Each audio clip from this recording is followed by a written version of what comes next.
Congratulation, तुम्ही परत खासदार बनला. Thank you, thanks a lot.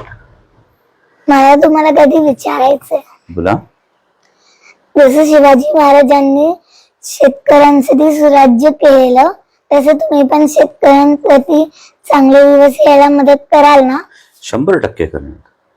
कसं? महाराजांनी काय सांगितलं होतं, शेतकऱ्यांच्या भाजीच्या देठाला हात लागू देऊ नका.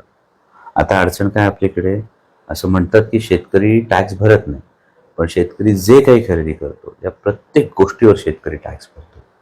मग शेतकऱ्यांचा जो माल पिकवला जातो त्याला हमी भाव पाहिजे, त्याचं जे निर्यात केली जाते त्याची आयात निर्यात धोरणं स्पष्ट असली पाहिजेत, हे लोकसभेत ठरतं. त्यासाठी मी आवाज उठवणार. त्यानंतर शेतकऱ्यांनी जी अवजार आहेत या अवजारांवर खूप मोठ्या प्रमाणावर जीएसटी. तर शेतकऱ्यांचा जर व्यवसाय, शेतीचा जो व्यवसाय, तो निसर्गाच्या भरोश्यावर खूप जास्त करावा लागतो. अनेकदा हातात चांगलं पीक येतं पण त्याला भाव मिळत नाही.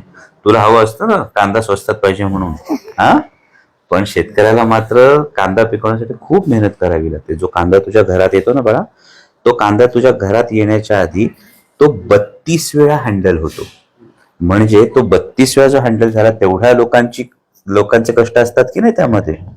त्यामुळे मग आपण काय करतो, मॉलमध्ये गेलं की मॉलमध्ये कधीच आई पप्पा म्हणत नाहीत की याची किंमत कमी करा.